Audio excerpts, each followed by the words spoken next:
the recording. If you have any questions as I go through this, please let me know. I will slow down or whatever you need. You can just put in the chat or unmute yourself, whatever works best.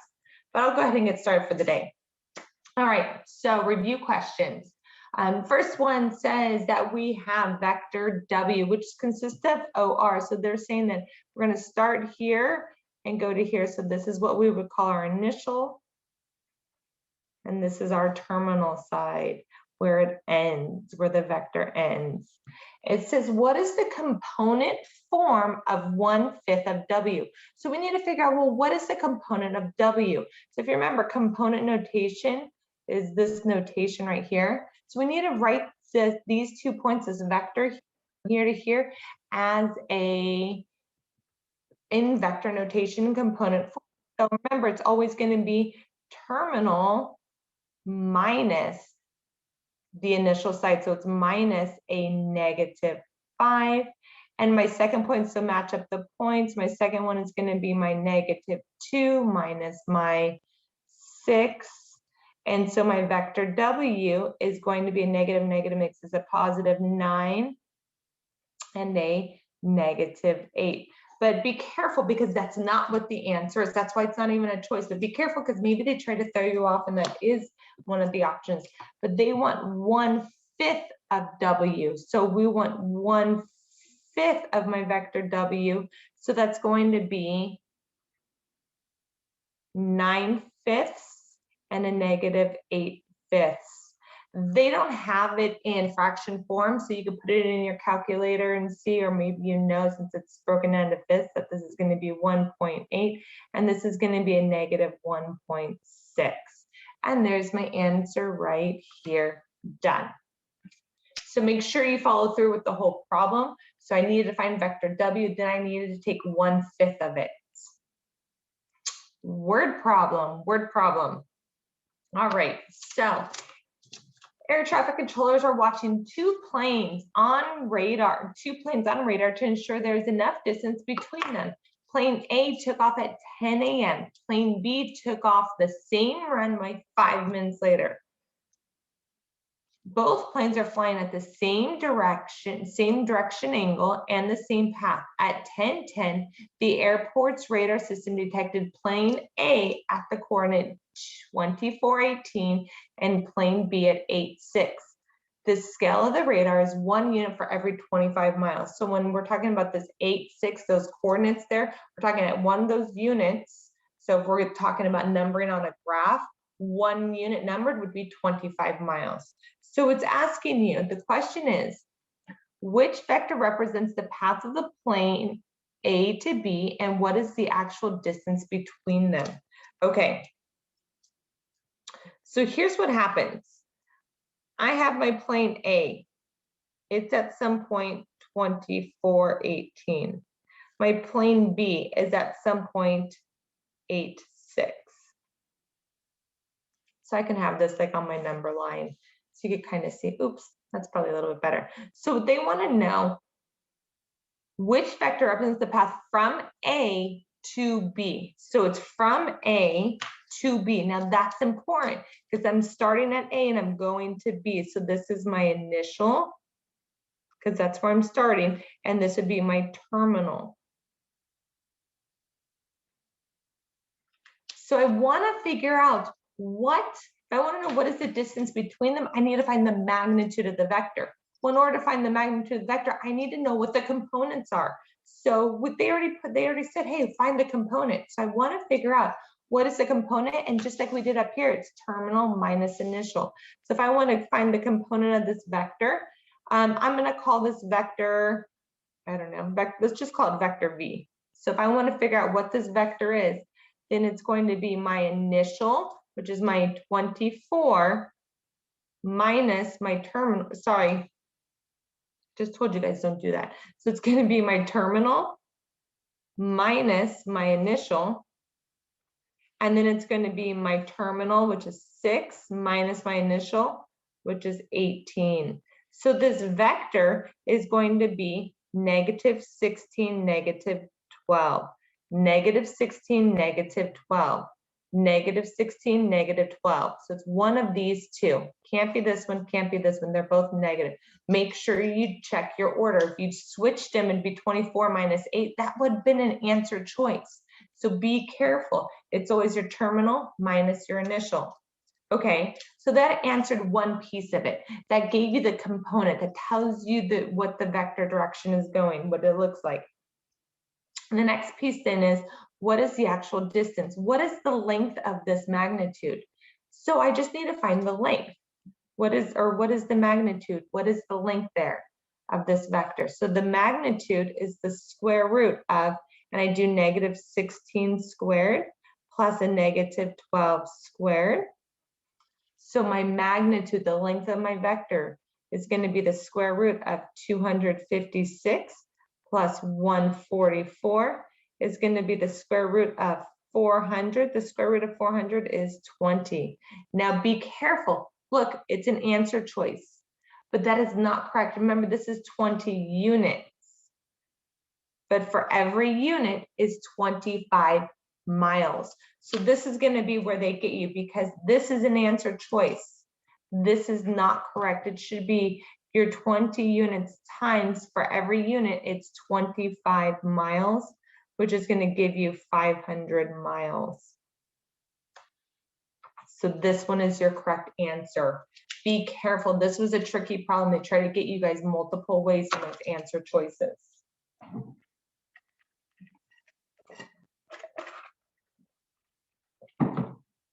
All right. My next one. So it says, given vectors u and v, which statement is true concerning u and v? So they're talking about the angles, an obtuse angle, obtuse, opposite. So they want to know, what do these angles look like? And if you watched yesterday's video, I was looking for a piece of paper that we had gone over, and I found one I was trying to find where we talked about, ignore the green that I got on it, where we talked about the different angles. If I look at the dot product of these angles, if our dot product is a positive, it's acute. If the dot product is negative, it's obtuse. If my cosine is equal to 1, then it's going to be, they're going to go, the vectors, the angles are going to be in the same direction. If they're going to be a negative one, then the vectors would go in opposite directions. So there was some different little shortcuts or different things to look at here, and you can tell just from that dot product if it's going to be acute, obtuse, same direction, or opposite direction. And so I kind of want to apply that to this piece right here. So remember that if we're talking about the angle between two vectors, that's where this idea, this angle is equal to cosine inverse of u dot v all over the magnitude of u, magnitude of v. That's how I could find the angle. So in order to figure out this angle, I need to find the dot product.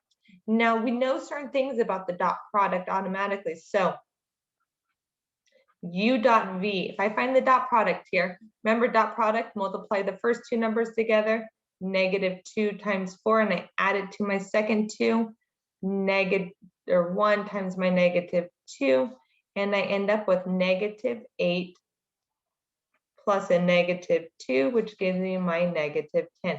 So it's negative. Since the dot product is negative, it's going to have to be an obtuse. If it was positive, it would be acute. So it's got to be one of those two, just from knowing it's positive or negative. It's either going to be acute or obtuse. Negative means I'm going to have an obtuse angle. So if I had an acute, something less than 90 degrees here, I could have crossed it off. It wouldn't have been an option.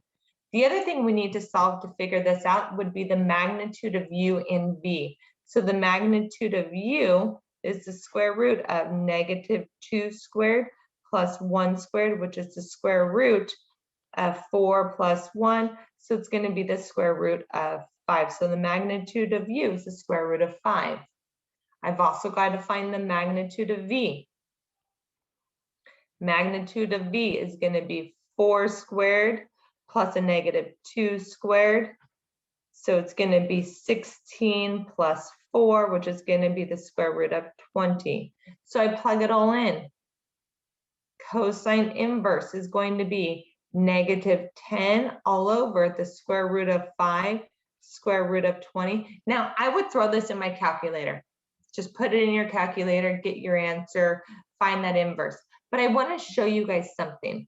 This is telling me that theta is equal to cosine inverse negative 10 all over square root of 5 times square root of 20 is the square root of 100, right?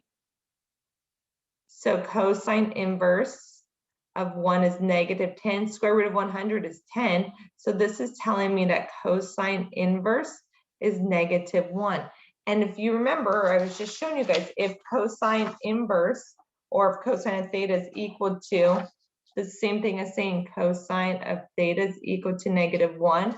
If cosine of theta equals negative 1, then they're in opposite directions. They're in opposite directions. What does that mean? If they're in opposite directions, if the vectors are in opposite directions, then that angle has to be 180 degrees. And if I plug this into the calculator, and solve for theta, it's 180 degrees. So for this problem, your correct answer is this piece right here, that angle measures 180 degrees. They're going to go in opposite directions because theta is 180 when I see that cosine inverse equals negative 1. So a couple things you could look out for there. Again, if I were you, I would have just plugged this in the calculator and I would have got 180 degrees. And I should know if it's 180 degrees, they're going to go in opposite directions. But I wanted you guys to visually see that that's because it was going to be a value of negative 1 for that cosine. Questions? Am I going too fast? All right. I have one more for you guys. So I have my vector A, my vector B. They're bold, so I know they're vectors, and that notation with the little, like almost little arrows, those are vector notation, different than like a parentheses talking about a point. It says that C is going to be, vector C is vector A plus B. What is the magnitude and direction of angle C? So I need to find the magnitude and direction of angle C. So I need to figure out, well, what is the vector C going to be? So C is equal to, I know it's my A plus my B, so I'm going to take my values, my A plus my B, so it's going to be negative 7 plus a negative 2, and it's going to be 3 plus a negative 12. So my vector C is going to be negative 9, negative 9. So now that I know my vector, I could go ahead, now that I know my vector C, I could go ahead and I can figure out what is the magnitude. So when we talk about the magnitude, it's going to be the square root, and it's going to be negative 9 squared plus a negative 9 squared is going to be 81 plus 81, which is going to be the square root of 162. That's not an option. It has to be simplified. And if I look here, 162 is 2 times 81. 81 is 9 and 9.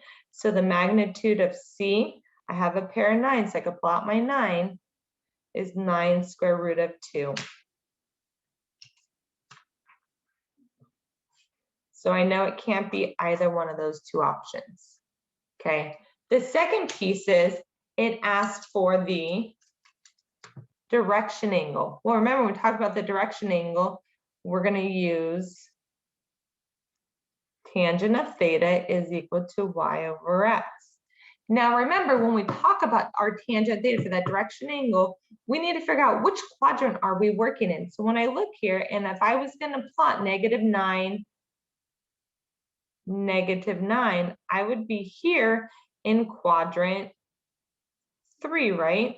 So all students take calculus. If we're in quadrant 3, then I know that my tangent value I'm going to be using needs to be a positive.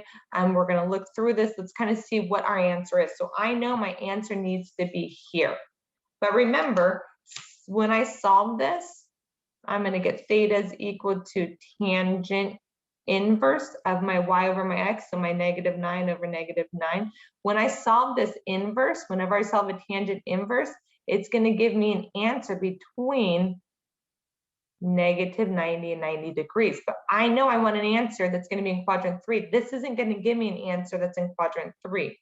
So theta equals tangent inverse of 1. And if I put that in my calculator, or if I knew already that that's going to be at my square root of 2, comma square root of 2, which is at the value of 45 degrees.